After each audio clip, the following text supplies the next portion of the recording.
Welcome to your daily news deep dive, where we unpack the biggest stories shaping our world today. And today, we're looking at a massive global stress test. Yeah, I mean, imagine putting a state-of-the-art billion-dollar biometric digital lock on a door. Okay, like a fingerprint scanner or something. Exactly. It scans fingerprints, it tracks eye movements. I mean, it is virtually impenetrable. But then you look closely at the door itself and you realize the wooden frame is just completely rotting away. So the foundation is entirely compromised. Right. A strong breeze or, a well-placed kick, and the whole thing comes crashing down totally regardless of how advanced that lock is.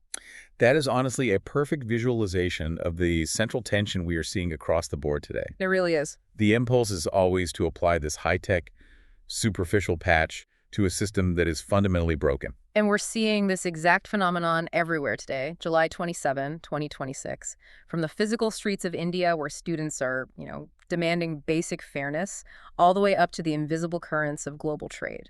Systems are cracking under immense pressure. They are. And we are exploring this collision between these quick, technocratic fixes and the deep, messy structural reforms that are actually required. Right. And there is really no better place to start than the current exam crisis right here in India, because the center just made a massive administrative move. They certainly did. The government has appointed Nandan Nilekani to lead a new, high-powered national task force on exam reforms. Nandan Nilekani? That's a huge name. It is. For a bit of context, Nilekani is a giant in India's technology and governance space. I mean, he is the co-founder of Infosys. Right, the IT massive company. Exactly. But perhaps more crucially, he was the primary architect of Aadhaar, Which is, what, the largest biometric ID system in the world? one of the largest digital biometric identity programs on the planet, yes. So the government is basically bringing in the mastermind who digitized 1 billion identities to fix a test system that has been completely paralyzed. Paralyzed by paper leaks and protests. Exactly. We're talking about the fallout from exams like NEET-UG, the massive medical entrance exam. Right, the nationwide one that dictates the future of millions of students. The recent 36-day agitation by the Coalition for Justice in Public Examinations, the CJP, has really forced their hand here. So the mandate for this new group, it must be pretty ambitious. Oh, incredibly ambitious. They are bringing in heavy hitters. You've got former ISRO Chairman S. Somanath and IIT Chennai Director V. Kamakodi. Wow. Okay. And the goal they've been given is to maximize the use of technology to create a foolproof, transparent examination system. So they are banking on digital transformation to solve the problem of human corruption. That's the idea, yeah. Which brings me right back to that rotting wooden door. Yep. Is deploying a tech visionary like Nilekani to fix this system missing the actual vulnerability? Because if the people administering the exams, the localized testing center managers, the transport logistics teams, the invigilators, if they are compromised, does a better software algorithm even matter? And that is exactly what the political opposition is hammering on right now. The Congress Party's Jairam Ramesh came out very strongly today against the Nilekani appointment. What was his argument? Well, he framed it as a classic diversionary tactic.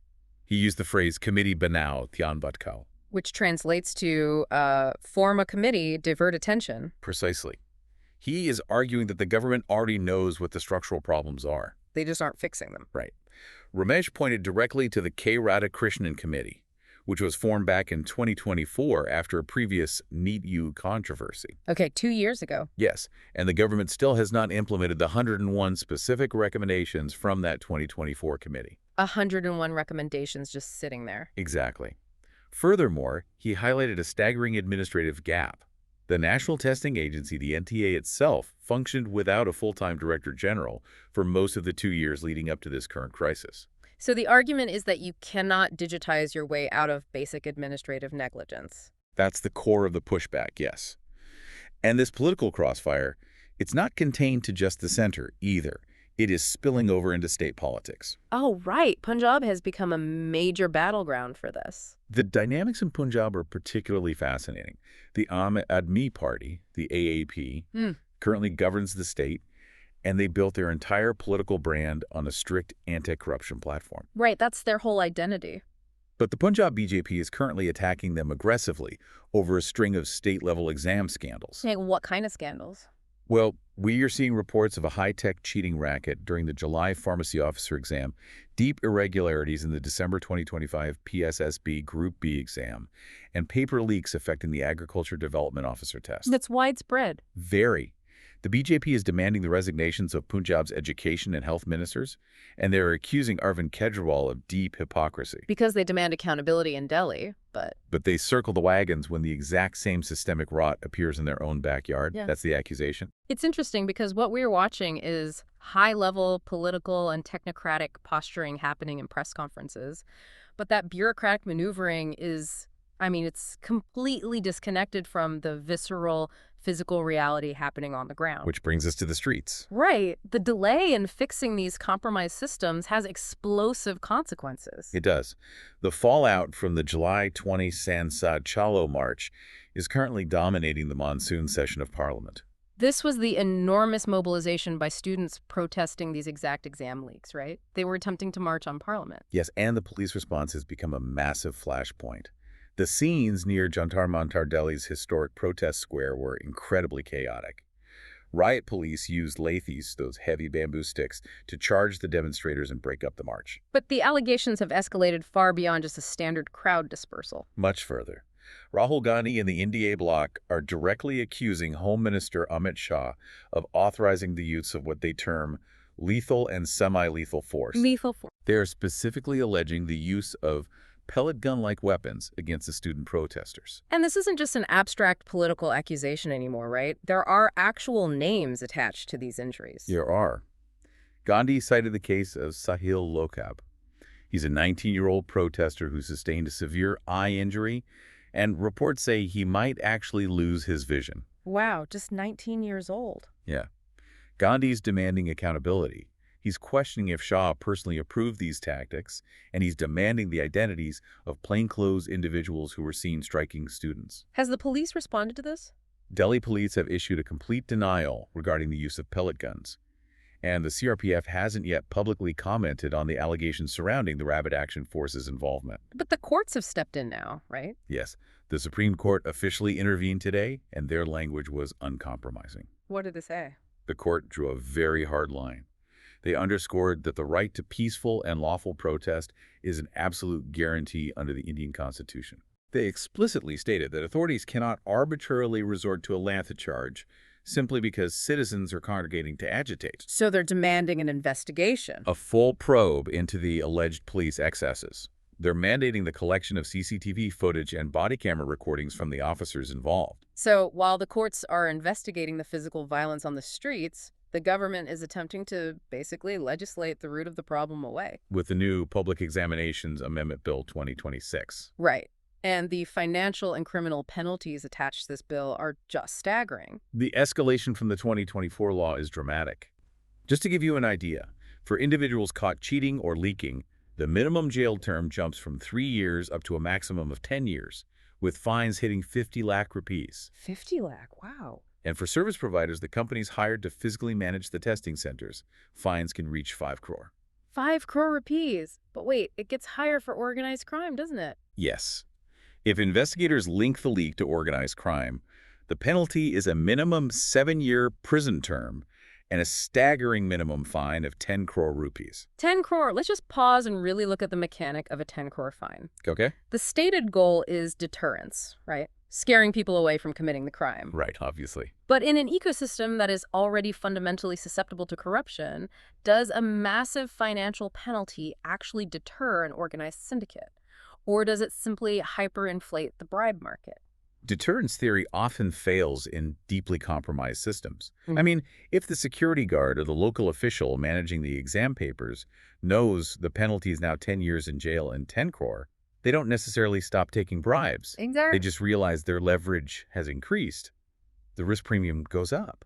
Sorry, to build on that, if the risk goes up, the price of looking the other way goes up. A 10 crore penalty might act as a barrier to entry for a small-time independent cheater. Right, they can't afford the bribe anymore. Exactly. But for a well-funded criminal syndicate, it just means they monopolize the leak market. It doesn't fix the vulnerability at all. It just makes exploiting it more expensive. And the drafters of the bill seem somewhat aware of this systemic sluggishness. because they aren't just increasing penalties, they are trying to force velocity in the justice Well, system. so, The bill mandates strict 2-month deadlines for investigations, and it establishes special fast-track courts designed to conclude trials within 3 months of a charge sheet being filed. well, speaking of systemic friction in the justice system, we also have an update on activist Sonam Wangchuck, right? He's been one of the most visible faces of citizen protest recently. Yes, he finally ended his 28-day hunger strike. But even the conclusion of his protest was bogged down in bureaucratic conflict. What happened? Wangchuck ended his fast at Medanta Hospital after receiving assurances regarding his demands from the government. However, the night before his release, he published a video alleging he was being effectively held captive by security forces at Safdarjung Hospital, which is where police had initially detained him. Held captive. Yeah, he stated the environment was hostile and that it was endangering his failing health. But the hospital pushed back on that, didn't they? Safdarjung Hospital administration pushed back heavily. They provided a very different timeline of events. They stated that Wangchuck's video was recorded before they had received the official physical Delhi High Court order authorizing his transfer. Ah, so it was a paperwork issue. According to the hospital, yes. They said Wangchuck was demanding to leave based on news broadcasts of the court's decision, but standard medical and legal protocol dictated they could not release a detained patient until the physical paperwork arrived. Right, the bureaucracy. They claimed they facilitated his transfer the absolute moment the order was officially in hand. It is just friction at every single touch point between the citizen and the state. And just to illustrate how ubiquitous this baseline level of agitation is, there is a totally separate undercurrent bubbling up right now. The July 31st protest. Exactly. Citizens are organizing a massive protest directed at Road Transport Minister Nitin Gadkari, and it's entirely about fuel. They are furious about the government's push for ethanol-blended E20 petrol. We really need to explain why this is causing such outrage, because it's not just a political disagreement. It's about physical property damage to people's cars. Right. E20 petrol contains 20% ethanol.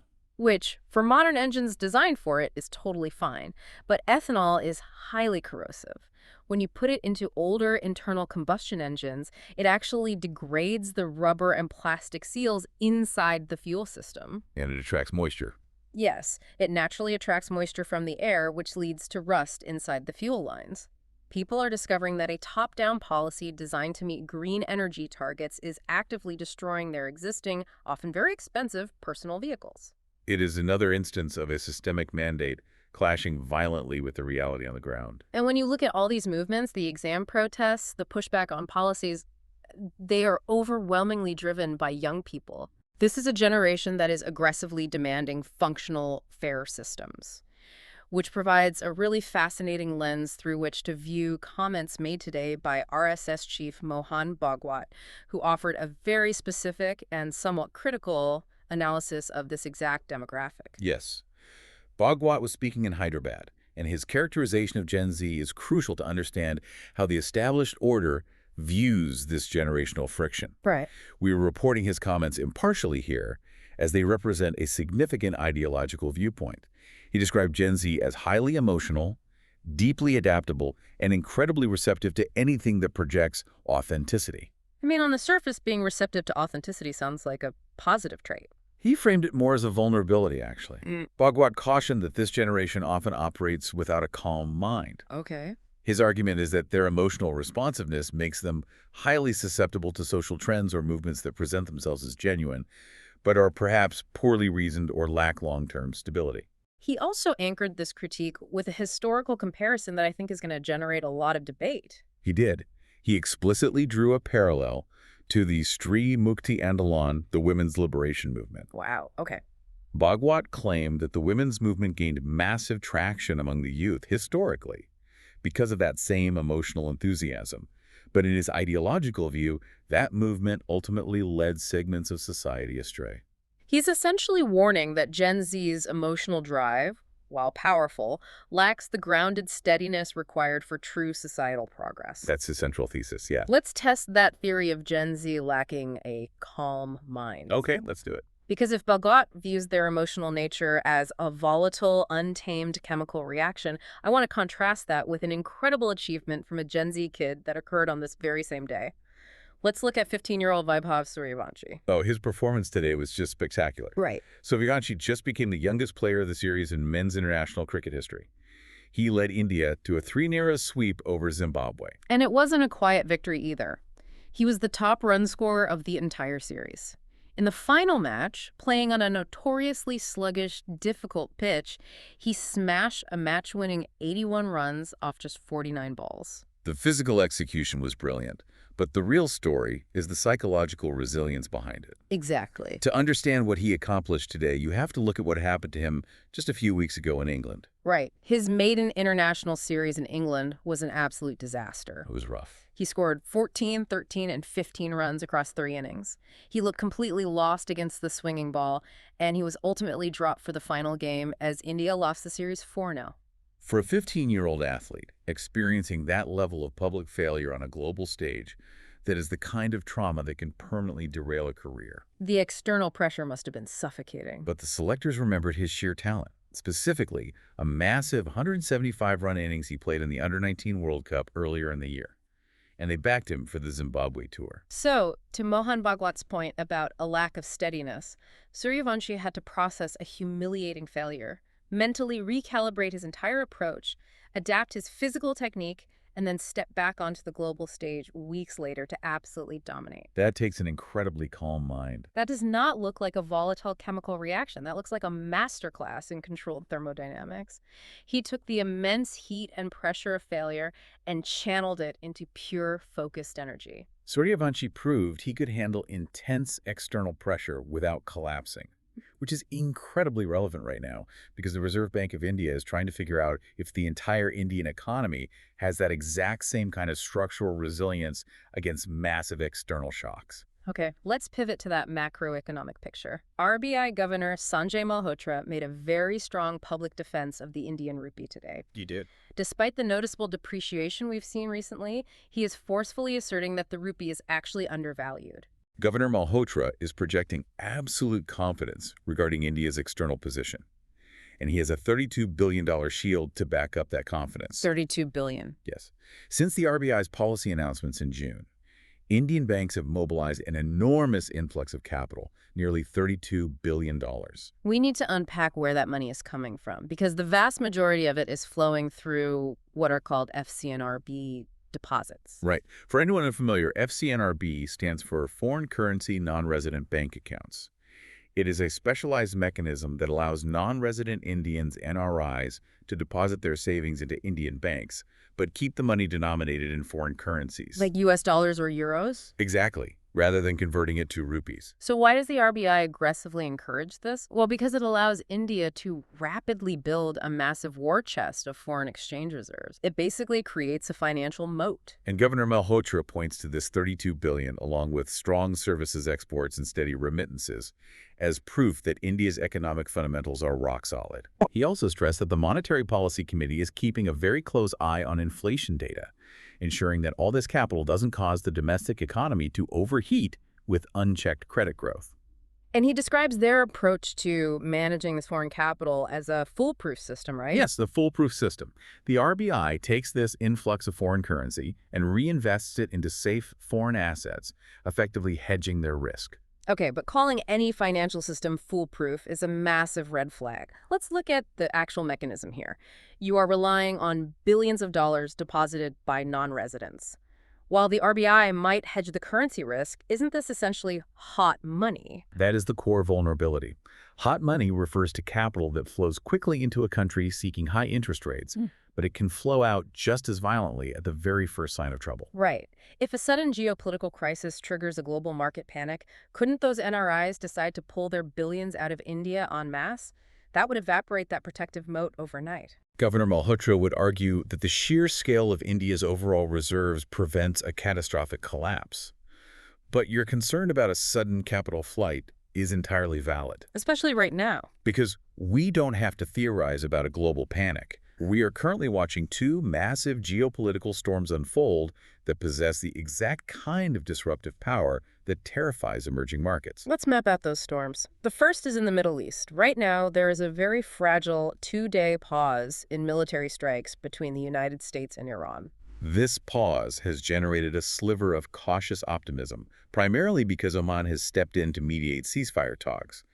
But the backdrop to these talks is an absolute powder keg. The recent escalation has been severe. Iran directly targeted commercial shipping vessels in the Strait of Hormuz. We have to emphasize how critical this waterway is. It's vital. Roughly 30% of the world's total oil consumption passes through that narrow strait. Any disruption there sends immediate shockwaves through global energy markets. Which hits oil-importing nations like India incredibly hard. Exactly. Furthermore, the conflict has spilled over into direct casualties. Iranian-backed attacks on regional bases recently resulted in the deaths of 3 American service members in Jordan and 1 in Iraq. The stakes could not be higher. And a collapse of these Omani-mediated talks could easily provide the spark that triggers the capital flight we just discussed. And while diplomats are desperately trying to cool the physical war in the Middle East, a totally different kind of war is rapidly escalating on the U.S. economic front. President Trump has dramatically reignited his global trade war. He just announced sweeping new tariffs targeting Canada, Brazil, and roughly 60 other economies. It is a massive expansion of protectionist policy. But the truly fascinating element of this story comes from a new analysis published by the Atlantic Council. They're tracking how financial markets are responding to these tariffs. And the reaction has completely inverted historical norms. It really has. Historically, financial markets despise tariffs. A tariff is fundamentally a tax on imported goods. Markets viewed them as disruptions to free trade, artificial barriers that raised costs for consumers, disrupted supply chains, and basically slowed down global economic growth. They were viewed as a destructive wrecking ball swinging through the global economy. But the Atlantic Council points out a stunning shift in macroeconomic behavior. U.S. financial markets have transitioned from opposing these tariffs to actively tolerating them. And now they've crossed an even more terrifying threshold, haven't they? Yes. The markets are actively relying on these tariffs to manage the ballooning U.S. federal deficit. We need to explain the mechanics of how a trade war actually funds a government. Because when the U.S. places a 20% tariff on goods coming from Brazil, the Brazilian company doesn't pay that tax. No, the U.S. company importing the goods pays it and then passes the cost to the American consumer. Exactly. It acts as a massive indirect consumption tax that generates billions of dollars in revenue for the U.S. Treasury. And because U.S. domestic spending is so high right now and domestic tax revenue is insufficient to cover it, the macroeconomic machinery has become addicted to this tariff revenue to balance the books. Addicted is the right word. Even as small businesses inside the U.S. are filing lawsuits because these tariffs are destroying their profit margins, the broader financial system has adapted to need the cash flow. To go back to our analogy from earlier, tariffs used to be a wrecking ball. Now the financial markets are treating them as a load-bearing wall holding up the entire U.S. deficit. The dysfunction has literally become the foundation. Which brings us full circle to the theme of today's deep dive. When you look at the totality of these sources, from the local to the global, you see a world that is surviving almost entirely on precarious workarounds. You see a government appointing a tech billionaire to build a digital lock for an exam system because the human beings running it are fundamentally compromised. You see legislatures passing laws with 10-year jail sentences and 10-quo fines because they cannot ensure basic operational security. You see central banks constructing massive foreign deposit moats, just hoping the hot money doesn't evaporate. And you see global financial markets abandoning the principles of free trade, relying on punitive trade war tariffs just to keep the government ledger from collapsing. It is duct tape and digital locks all the way down. It truly is. And that leaves us with a final thought for you to ponder today, building on that U.S. tariff revelation. If global financial markets are now adapting to and literally relying on tariffs for baseline economic stability, we are looking at a fundamental shift in how the world operates. Absolutely. Could we see a future where nations actively weaponize this market reliance?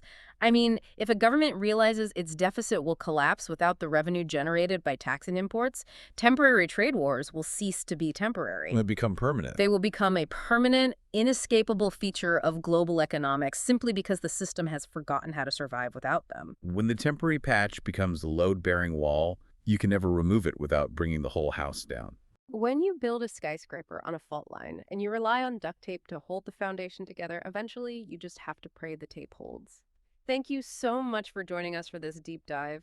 Keep questioning the systems around you, look for the hidden workarounds, and we will catch you next time.